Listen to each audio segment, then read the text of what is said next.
Yo, what is going on, guys? It's your boy Matthew V. Haynes, aka the Clockmaster, with another video for you. Alright, so right now I have with me the Peters Bros. Peters Bros? We did a collab on their channel. We did a Beauty and the Beast breakdown, a final trailer, shot-by-shot breakdown. So if you guys have not seen that video yet, the link will be in the description box. You guys can go over there and check that out. Go check them out. They're really cool people. So you guys ready to talk about this? We're going to be talking about Star Wars: The Last Jedi. So let's start with the title of the film. What are your thoughts on the title of this film? Well, I definitely agree with what you said in your sort of prediction video, that it's probably a group of Jedi, because Jedi's plural as well as singular. Singular, mm-hmm. So, that would make a lot of sense. I don't know if it's Luke and Rey, or really what it is going to end up being, but... Yeah, I personally think that it might refer to the pair of them, Luke and Rey, since they were really the last Jedi at the end of Force Awakens, at least. Mm-hmm. I don't know if that means last, as in there's not going to be Jedi anymore, or the only Jedi at that moment. Yes, and that's what I was thinking too, because just looking into it, I've seen a couple of other YouTubers touch base on this, with the red coloring of the logo itself, with it being red. Now, we can kind of save this for later on in the conversation, with them saying the red symbolizing Return of the Sith as well. Within The Force Awakens, the lettering was green, symbolizing maybe, you know, the Force is alive now, the good part, the Jedi is here. And now that The Last Jedi is in red, it may symbolize the awakening of the Sith, and probably the destruction, downfall of the Jedi, or probably the rise of the Jedi. So that's a couple of things I noticed. Yeah, that's a good point. I think when Revenge of the Sith originally came out in the theaters, its logo, when it was announced, was also red. Yes. Which might be like a tie-in together. Yes. And one thing, and we started talking about this before we started rolling, but J.J. Abrams' role in this entire film. How strong of an impact do you think his presence will be on this film? Yeah, well, I mean, I personally think he did a really good job with really everything he did for Force Awakens, and resurrecting everything and sort of making it feel like the Star Wars universe as much as he could. So I really hope that that it still has that same feel, even though he's not directing. Yeah, I think, well, he's still in story meetings and stuff, so, you know, he has an idea of where he wants this to go, which I think is really important, especially since that means that they could tie a lot of stuff into the very first film that a lot of us might not even have picked up on. Yeah, and which brings me to say, I also did see this article from comicbook.com, and it was talking about maybe Jar Jar Binks, for some reason, being the last Jedi. Do you think there's any possibility of that being there? That's just a spoof. Oh my goodness. I will cry if he is the last Jedi. Don't even get us started on Jar Jar. I'm sad that we did not see his death. Oh my gosh. In the film. Yes, that would be the one thing that would make it worth it. Call me brutal, but... Oh my god. You know what's funny? While a lot of people, and a lot of you true Star Wars fans, don't hate me for this, okay? This is my opinion. Jar Jar, I actually do have something to like about him. I actually kind of do like him a little bit. You know? I'll hear you out. Okay. Yeah, I mean, there's something. Everyone has a little likable stuff in them, right? Yeah, I suppose. Find the good in anyone, I suppose. Yeah. So I personally think that George Lucas kind of messed up those movies with all the politics that he tried to bring in, with like all this Galactic Senate and stuff, and so he was sort of the comic relief. But I mean, that's what I think. Maybe, yeah. Okay, so right here, I want to save this a little bit for later. But there was something that you mentioned in your notes, because we were talking a little bit. Like I said, we were talking a little bit before this. One of the things you mentioned there, I told you, what is the thing that you mentioned there? I mentioned Rey's parents. and the whole mystery surrounding them. Great. Can you elaborate on your thoughts with that? Yeah. Well, so I mean, there are so many different possibilities, but I personally kind of believe that she's also a child of Han and Leia. Really? Okay. Yeah, it would kind of make sense tying into the fall of Kylo Ren and the idea that he feels kind of neglected by his parents, and the one thing that could really bring that about would probably be the loss of a younger child. And J.J. Abrams has said in the commentary of Force Awakens that Rey was actually taken from her family, yes, rather than left behind. So I think that if the idea that Rey was taken from the Solo family becomes true, then it could be kind of heartbreaking to see when Rey realizes that Han was her father. And another thing too, another person who was taken from their family, let's not forget, Finn was also taken from his family as a stormtrooper. So do you think there might be any type of relation between Rey and Finn, maybe coming from the same planet, the same world, the same neighborhood? Oh, and then maybe they got separated. Maybe Finn got separated with the stormtroopers, and maybe Rey got separated on what was the name of the planet she was on? Jakku. Yeah. We do know that there are female stormtroopers, so yes, she could have been taken and maybe escaped, or for some reason wasn't raised to be a stormtrooper like Finn was. Another thing that sort of parallels them is the fact that they both don't have real names. Rey named herself after a rebel pilot named Dawson Ray. So, and Finn was named by Poe. So I think that's really interesting. Yes. I never even really thought of that, but that is totally a possibility that they could have known each other in their youth or been taken from the same place. Or sort of interacted in some type of way when they were younger. So that's definitely something that I was thinking about going into this. Now, since we're on the subject of Poe, what are your thoughts? Because we don't know too much about Poe. You see, based off of little external research that some people may have done. Your thoughts on Poe and his role in all of this? You think he has the potential to be the next Solo?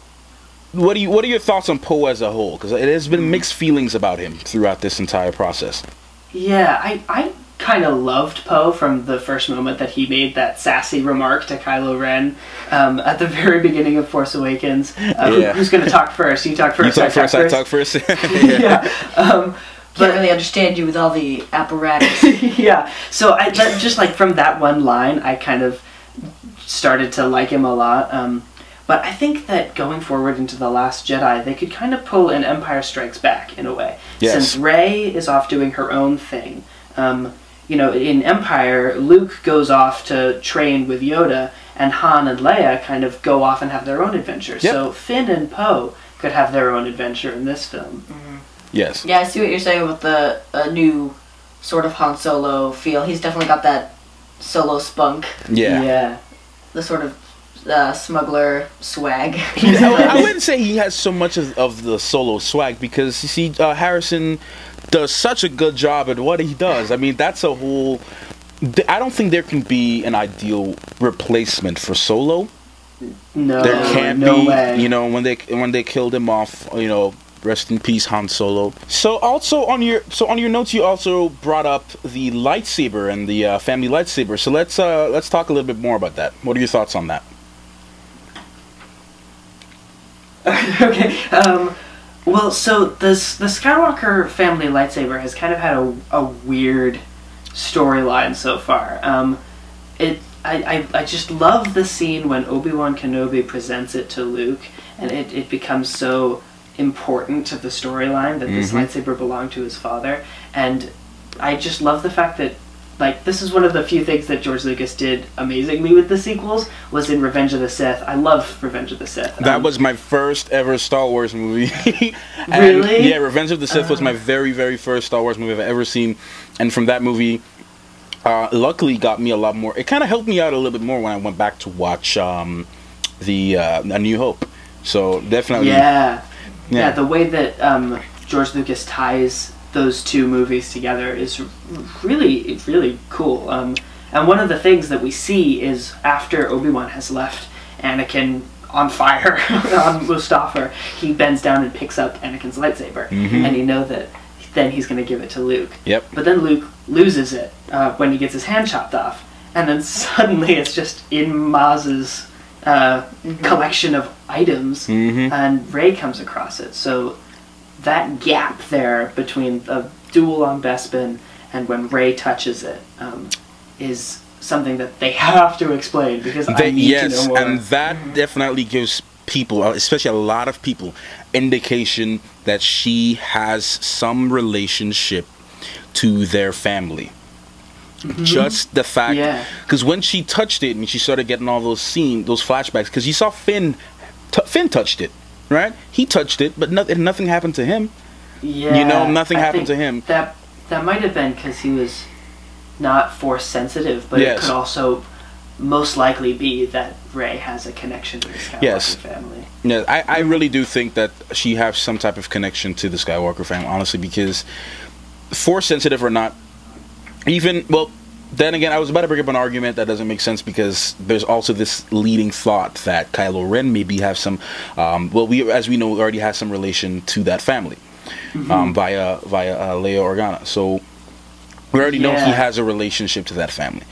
And but we see him in the Force vision too when Rey touches it. There's a portion that's both the future, you know, her fight with Kylo Ren on Starkiller Base, but there's also some other weird scenes, and we don't know where those fit in, if they're the past or if they're like part of the lightsaber's path from Bespin to Maz Kanata's hands.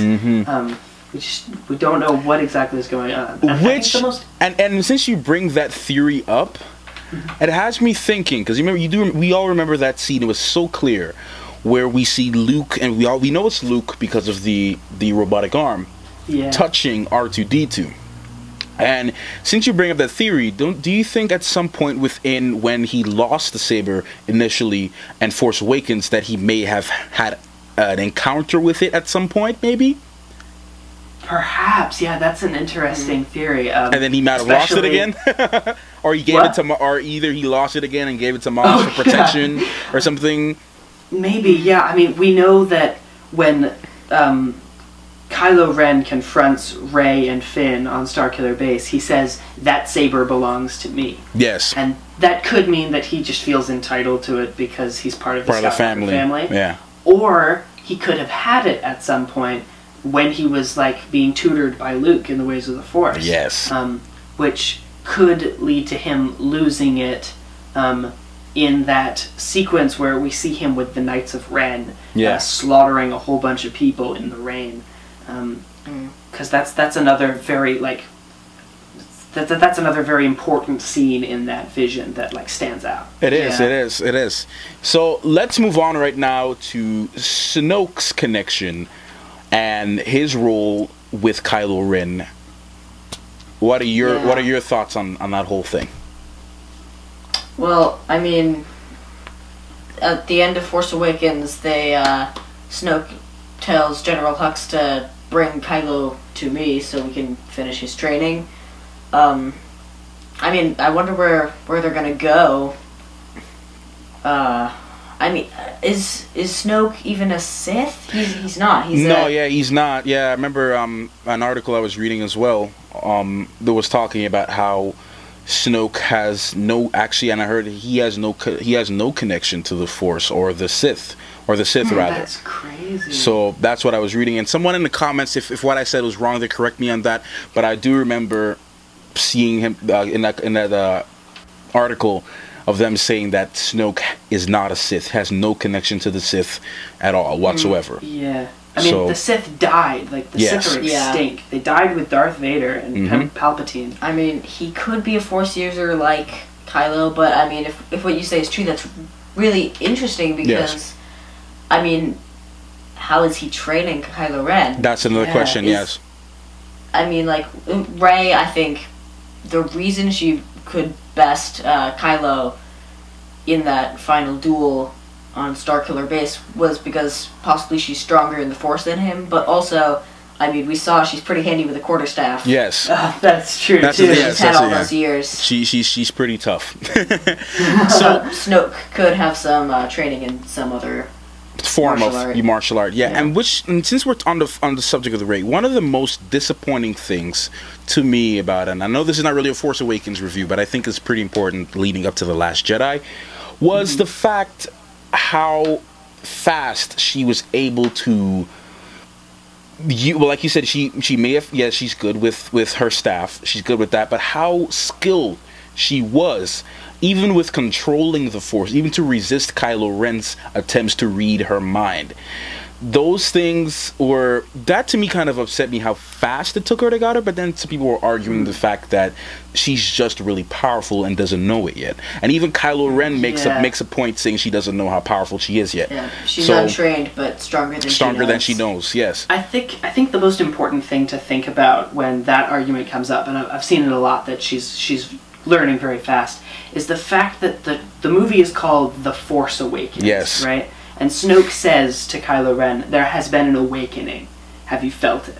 So it's not just like Rey coming to realize the power inside of herself. Yeah. It's also the Force itself coming back. Kind of discovering its own, like it has a deeper power that has never been explored before. And since we're on the topic of the Force, and I know we're going all over the place, but what I did see, another leading theory, is that perhaps Luke, and I know we were talking about it earlier, the different journeys, maybe they may have different journeys in this movie, like Poe and Finn and Rey and Luke. One thing I saw someone talked about was maybe perhaps Rey and Luke journeying to the place where the Force originates. Yeah, the first Jedi temple. What do you think of that? Not even the first Jedi temple. Actually, is this someone else's theory? I'm quoting them. They were talking about maybe a planet or some type of system in the universe where the Force exists and distributes itself amongst other types of systems within the universe. What do you think? Like what do you think? Like the heart of the Force? Yeah. So, what do you think of that concept? Do you think that's a possibility? Would they touch that, or would they just not even do anything with that? Well, I think that's really interesting. They could totally do something with that, except for the fact that I think in the prequels they sort of tried to explain the Force through, like, sort of science with the midichlorians, and that didn't seem to work very well. Because I feel like it might be cooler to think just that it's an unexplained Force, like God. Yeah, in a way, kind of discovering the heart of the Force, or like finding the start of the Force's power, might kind of ruin it a little bit. Cause that whole mystery factor, and I see where you're coming from with that. Yeah, and I feel like one of the best quotes in the whole saga is when Yoda says to Luke that the Force surrounds us and binds us. Yes. You know, it's everywhere. Everywhere, yeah. So just like the idea that it might be concentrated in one place could be a thing that they could play with, but it also might be a little weird. Yeah. So before we get to our last topic, which I wanted to say for last, is there anything else that you wanted to bring up before we talk about this last point here? Well, there was the opening crawl. Yes. Right.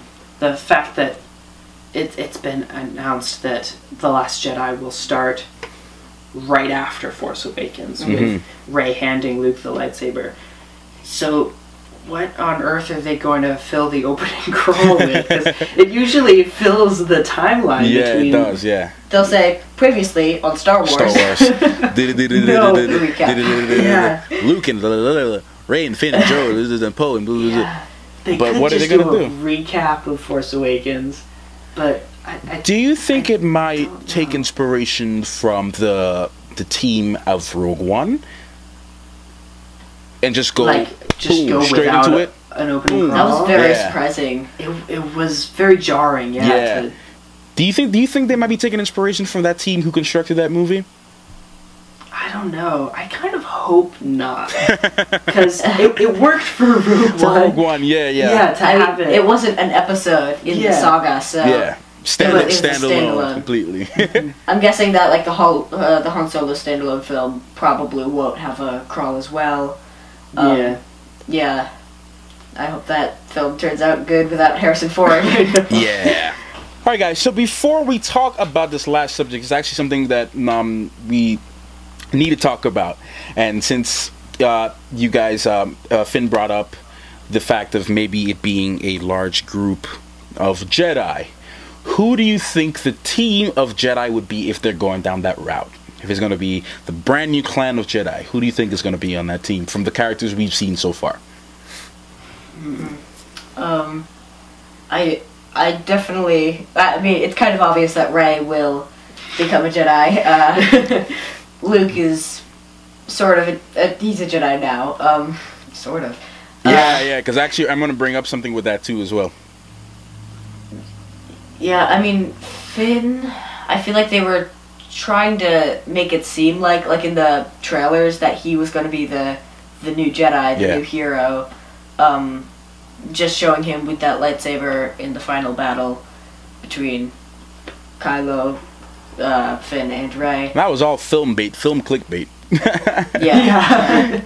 They were kind of just tricking us, I think. It might be interesting though to like. It doesn't really matter if Finn is Force sensitive or not, but to train him in the art of using a lightsaber might be interesting because he has no purpose with his life now, right? He left the First Order and he just does not know what to do. So giving him something else to fill his life with might be interesting. It would be really, really cool to see Finn be a Jedi, and that would be really, really cool. You know, that honestly, that would be that'd be really cool to see that.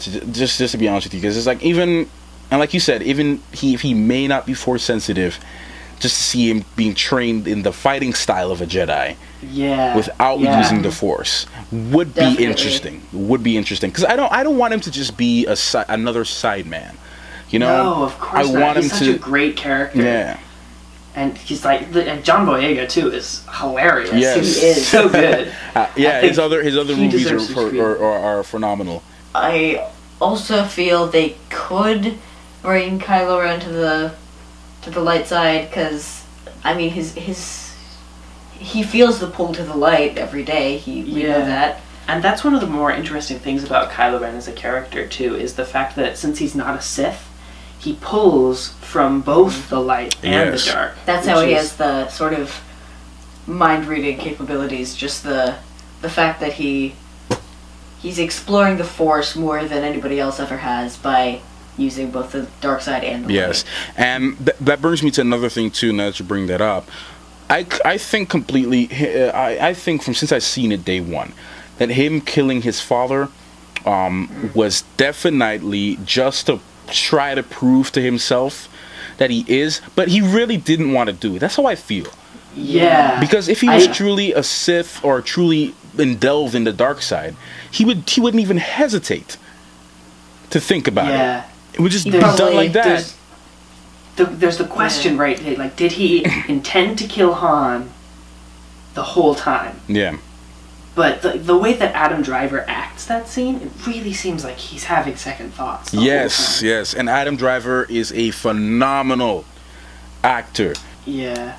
He also, like, Adam Driver, the way he acts that character, it's a lot of people call Kylo Ren a drama queen, you know, and kind of make fun of him a little bit emo for Kylo. his temper tantrums. But those I feel like hilarious.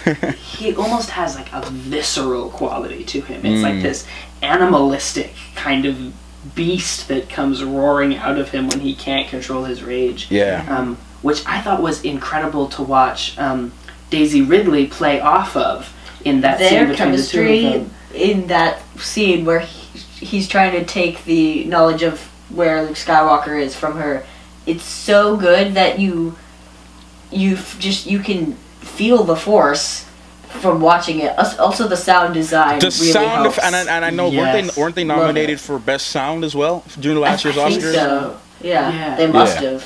Because the sound, even and even back to when we first see Kylo Ren stop the Poe Dameron's shot blaster, and you can hear that like vibrating. You can feel it crawling around your skin. It was so weird. It's the thrumming of the Force, just the low tones that rattle your brain. But like even with like the sound and without the performances, it wouldn't be as good. I think it needed Daisy Ridley's, like, I don't know how she does it, but she just throws herself into that situation. Yes. So watching that scene, you guys have seen her test her audition footage where they were testing her for her to cry and feel like she's that was just fantastic. That was fantastic. Crazy. She's really good.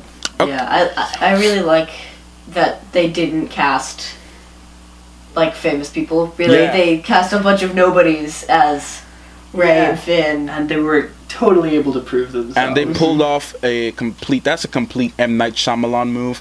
If you guys are familiar with M. Night Shyamalan, I was watching an interview. He was on Sway's show, and he was having an interview. Him and James McAvoy were there, and they were talking about Split. And he said he brought on a whole cast, everyone on that did Split.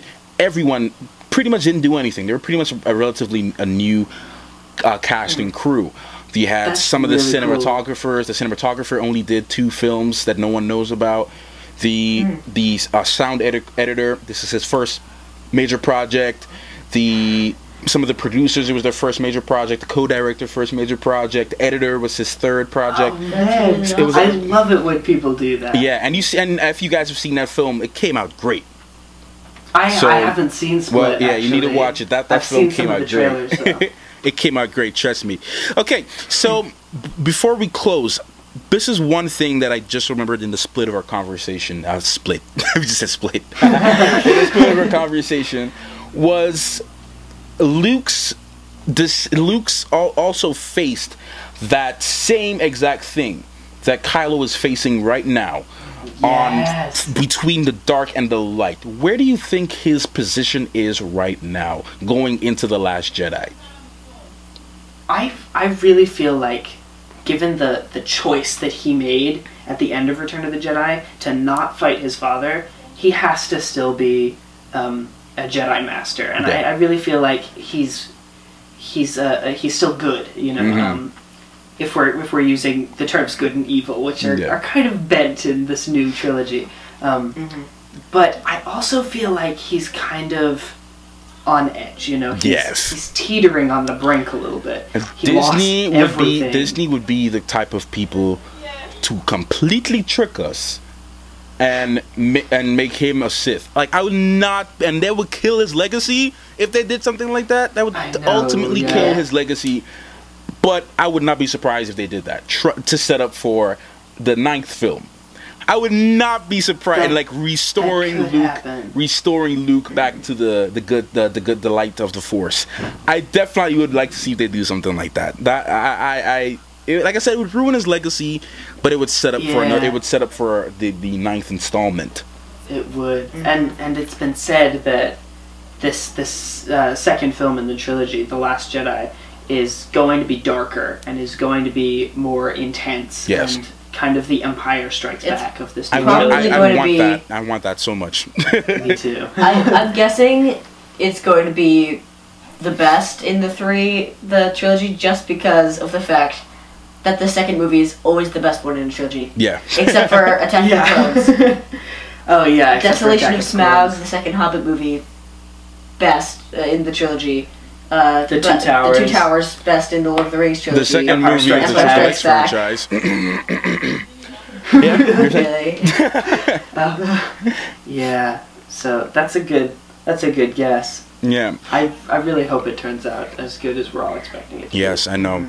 So the one thing that we all been waiting to talk about last, and God bless her family, Carrie Fisher and Leia Organa's role. We do know so far that, and actually a friend of mine informed me that he's sort of involved in the film industry. He told me that they will not be doing a CG version of her at all. so we can rule out the CG version of Leia. Will they recast her? I don't know if any news came out recently talking about whether they're going to recast her or not, but what are your thoughts on how they're going to continue? So I really think that the best thing to do right now is to keep Leia's character intact in Episode 8, like keep that storyline exactly the way that they planned, and they have the Han Solo film coming out, so they have time to figure out what they want to do with her next. So they I really feel like just leave her be in Episode 8, and then you can figure out what you're going to do once it comes to Episode 9. And if they don't show her too much in Episode 8, it'll be pretty good as well. Depending on whatever scenes they have, because if they have a scene where they scheduled every one of them to be in a certain point, and that's good. If not, then I think they should just leave certain parts out, just for the sake of it, you know? Maybe, yeah. I mean, if it's not too important to the overall storyline of the trilogy, then I guess it could get pulled. Yeah. Alright guys, so what do you think about The Last Jedi? Let us know in the comment section down below. We'd love to hear your thoughts and what's going on with all this. As you saw, we had quite a lot to say about that. Any last words and your final predictions on the franchise? Oh, the story, what do you think they're going to go for from here? Any last words? I'm just hoping that there's gonna be a Rey Finn love story. I was waiting for that. Alright guys, so like I said, leave your comments down below. Let us know what you think about what's going on, alright? So thanks for watching. We do appreciate you taking the time out to check out this video. It's probably really long, but thank you if you stuck on, if you stayed all the way to the end. We do appreciate you for taking that time to do that. Alright, so until the next video guys, remember, do not forget to go over to the Peters Bros. Link will be in the description box below. I've mentioned them quite a few times on this channel, so go over there and check out that collab we did on the Beauty and the Beast shot by shot video. It's a fantastic video, so go over there and check it out. Go ahead and subscribe to them, and we'll see you in the next video guys. Clockmaster out. And don't forget to tell your enemies we're awesome. Totally butchered the outro. Bye guys. Okay. Oh god.